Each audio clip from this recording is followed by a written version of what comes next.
اعوذ باللہ من الشیطان الرجیم، بسم اللہ الرحمن الرحیم۔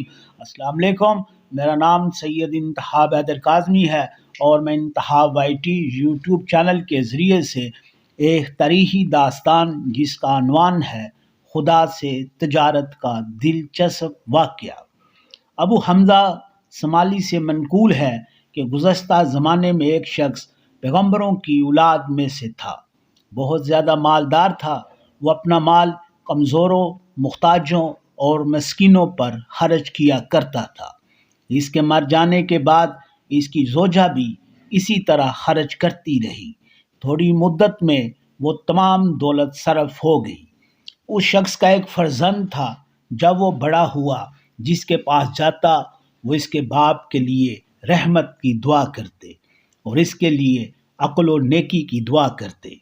اس لڑکے نے اپنی ماں سے پوچھا کہ میرے باپ کا کیا طریقہ تھا کہ جس کے پاس جاتا ہوں وہ میرے والد کے لیے خدا سے رحمت چاہتا ہے اور میرے حق میں دعا کرتے ہیں۔ ماں نے کہا، تیرا باپ نہایت ساہلا اور نیک تھا اور بہت مالدار تھا اور اپنا مال محتاجوں غریبوں پر صرف کیا کرتا تھا۔ اس کے مر جانے کے بعد میں بھی اسی طریقے پر مال خرچ کرتی رہی، آخر وہ تمام دولت صرف ہو گئی۔ لڑکے نے کہا، اماں جان، میرے بابا جان جو کرتے تھے اس کا ثواب ان کو حاصل ہوتا تھا اور آپ نے جو کچھ کیا اس کا حق آپ کو نہ تھا اور آپ مستقل آزاد ہو گئے۔ ماں نے کہا، بیٹا کس سبب سے؟ لڑکے نے کہا، اس لیے کہ میرا باپ جو کچھ کرتا تھا اپنے مال سے کرتا تھا اور آپ نے دوسروں کا یعنی میرا مال صرف کرتا تھا۔ ماں نے کہا، بیٹا نے سچ کہا، لیکن مجھے گمان نہ تھا کہ تو مجھ پر اعتراض کرے گا اور وہ مال میرے لیے حلال نہ کرے گا۔ لڑکے نے کہا، میں نے وہ مال آپ کے لیے حلال کیا، اب کچھ اور بھی ہے کہ میں اس کو اپنا ذریعہ معاش قرار دوں اور خدا کا فضل حاصل کروں، شاید خدا ہم کو فارغ الباری نصیب کرے۔ ماں نے کہا، 100 درہم میرے پاس ہیں۔ لڑکے نے کہا، خدا نے چاہا تو اسی میں برکت ہوگی، وہ تو بڑا برکت دینے والا ہے، ہوا مال کم ہی ہو۔ آخرکار وہ 100 درہم لے کر طلب روزی کے لیے نکلا اور روانہ ہوا، یہاں تک کہ ایک مقام پر پہنچا۔ دیکھا کہ راستے میں ایک مردہ پڑا ہوا ہے جس کے چہرے سے آثار نیکی، تقوی اور صلاح ظاہر ہے۔ لڑکے نے اس کو دیکھ کر دل میں کہا، اس سے بہتر تجارت کیا ہوگی کہ میں اس مرد ساحلہ کو غسل و کفن دوں، اس پر نماز پڑھوں اور دفن کر دوں۔ عرض اس کی تجہیز و کفن میں 80 درہم خرچ ہوئے۔ اب اس لڑکے کے پاس 20 درہم باقی رہ گئے۔ پھر وہاں سے طلب فضل خدا اور حصول نعمت کے لیے آگے بڑھا۔ راستے میں ایک شخص سے ملاقات ہوئی، اس نے پوچھا، کہاں جانے کا ارادہ ہے؟ کہا، خدا کا فضل اور روزی کی تلاش میں۔ پوچھا، کتنا سرمایہ ہے؟ کہا، 20 درہم۔ اس شخص نے کہا، 20 درہم سے کیا ہوتا ہے؟ لڑکے نے کہا، اگر خدا چاہے تو تھوڑی سی چیز میں بھی بہت برکت دیتا ہے۔ اس مرد نے کہا، سچ ہے؟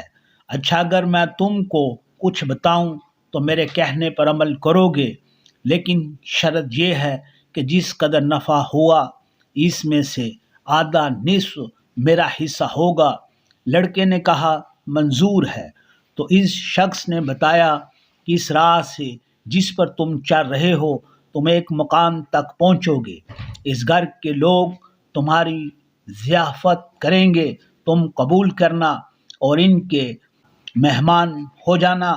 جب ان کے گھر میں داخل ہوگے اور بیٹھو گے تو جب خادم تمہارے لیے کھانا لائے تو اس کے ساتھ ایک سیاہ بلی بھی ہوگی، تم اس خادم سے کہنا کہ یہ بلی میرے ہاتھ فروخت کر دو، وہ انکار کرے گا، تم اصرار کرنا، آخر وہ مجبور ہو کر کہے گا کہ اس کی قیمت 20 درہم لوں گا۔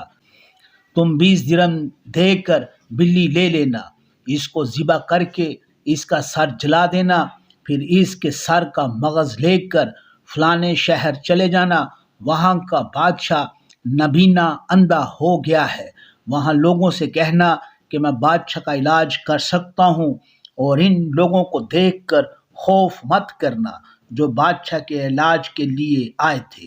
کامیاب نہ ہو سکے تو تختہ دار پر چڑھا دیے گے، اور ہاں علاج کی جو شرط چاہو کرنا۔ پہلے روز اس بلی کے مغز کی ایک سلائی بادشاہ کی آنکھوں میں لگانا، اس کا اثر ظاہر ہوگا، اگر وہ اصرار کرے کہ زیادہ دعا لگاؤ تو منظور نہ کرنا۔ دوسرے اور تیسرے روز بھی ایک سلائی اس کی آنکھوں میں لگانا، اس سے زیادہ نہ لگانا۔ عرض وہ لڑکا روانہ ہوا اور ان لوگوں کے ہاں مہمان ہوا، وہاں سے بلی خرید کر بادشاہ کے شہر میں پہنچا اور اس کے علاج میں مشغول ہوا۔ پہلے روز ایک سلائی بلی کے مغز سے لے کر اس کی آنکھوں میں لگائی، کچھ فائدہ معلوم ہوا۔ دوسرے روز وہ کچھ دیکھنے لگا، اور تیسرے روز بالکل بینا ہو گیا، یعنی ٹھیک ہو گیا۔ بادشاہ کی آنکھیں پھر سے روشن ہو گئیں۔ بادشاہ نے اس سے کہا، تمہارا مجھ پر بے حد احسان اور بے انتہا حق ہے کہ تم نے میری بادشاہی مجھے واپس دے دی ہے، میں اس کے صلے میں تم کو اپنی دختر دیتا ہوں۔ لڑکے نے کہا کہ میری ماں زندہ ہے اور میں اس سے جدا نہیں رہ سکتا۔ بادشاہ نے اپنی لڑکی کی شادی اس لڑکے سے کر دی اور کہا، جب تک تمہارا دل چاہے میرے پاس رہو، اور جب چاہو اپنی ماں کے پاس چلے جاؤ اور لڑکی کو اپنے ہمراہ لے جاؤ۔ لڑکے نے 1 سال کے بعد اپنے وطن کا ارادہ کیا۔ بادشاہ نے بے انتہا مال و زر اور بے حساب سامان، اونٹ، گائے، بھیڑ وغیرہ اس کو دیے۔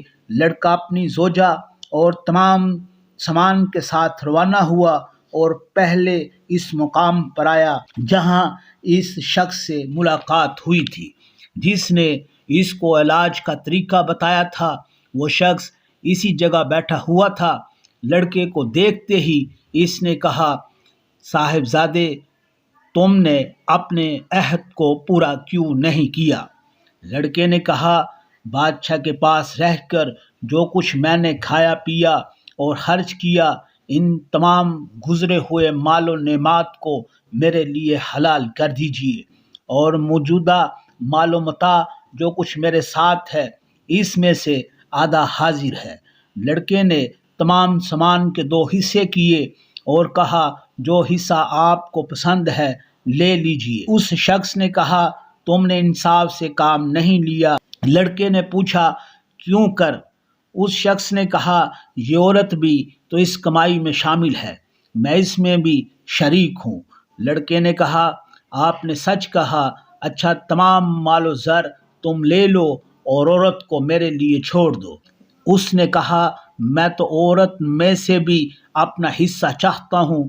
اسی وقت لڑکے نے آرا منگایا اور اس عورت کے سر پر رکھا کہ اس کے 2 ٹکڑے کر کے ایک حصہ اس مرد کو دے دے۔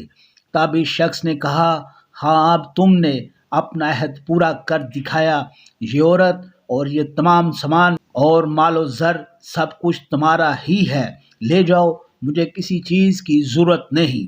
میں ایک فرشتہ ہوں، خدا نے مجھے اس لیے بھیجا تاکہ میں تم کو اس عمل کا صلہ دوں جو تم اس مردے کے ساتھ کیا تھا جو سر راہ پڑا ہوا تھا۔